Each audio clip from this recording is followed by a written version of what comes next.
నిన్న కురిసిన వానలో ఎన్ని చినుకులు, ఇలాంటి ప్రశ్నలకు ఏం చెప్తాం? పరకామణి చోరీ కేసులో ఇదే చెప్పా. సిఐడి విచారణ తర్వాత భూమన వ్యంగ్యం, అరగంటలో ముగిసిన విచారణ, రాజీ గురించి తెలియదని వెల్లడి.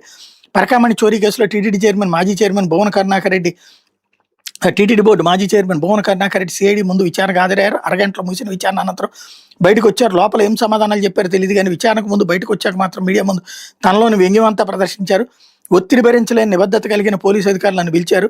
ఆయనను పోయి రావాలి హస్తనకంటూ లోపలికి వెళ్ళారు. తిరిగి బయటకు వచ్చాక మళ్ళీ మీడియాతో మాట్లాడుతూ పసిఫిక్ మహాసముద్రంలో ఎన్ని నీళ్లు ఉన్నాయి, నైలు నదిలో మొసల సంఖ్య అంతా 1500 ఏళ్ళుగా వెంకన్నకు తలనీలాలు ఇచ్చిన వారు ఎంతమంది, నిన్న తిరుపతిలో కురిసిన వాన చినుకులు ఎన్ని అని అడిగితే ఏం సమాధానం చెప్పగలను?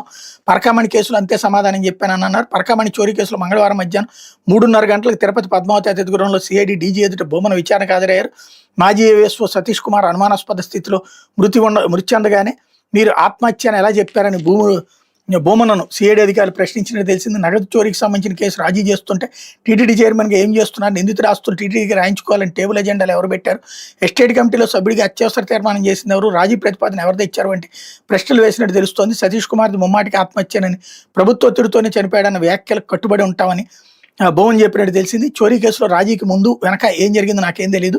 టేబుల్ ఎజెండాలో అందరూ పెట్టినట్టు నేను కూడా సంతకం పెట్టాను, ఈవోకి తెలియకుండా ఎలా జరుగుతుంది, నాకు సంబంధం లేని ప్రశ్నలు వేస్తే ఎలా అని భువన్ ప్రశ్నించినట్టు తెలిసింది. ఇదే కేసులో టీటీడీ మాజీ పాలక మండలి సభ్యుడు పోకల అశోక్ కుమార్ను కూడా సిఐడి బృందం మంగళవారం విచారించింది. ఎస్టేట్ కమిటీలో సభ్యుడిగా పరకామణి ఎపిసోడ్లో రాజీ ఎలా జరిగిందని ప్రశ్నించినట్టు తెలిసింది. మరో ఎస్టేట్ కమిటీ సభ్యుడు జీవన్ రెడ్డిని కూడా విచారించే అవకాశం ఉందని తెలుస్తోంది అన్నట్టు వార్తని హైలైట్ చేశారు.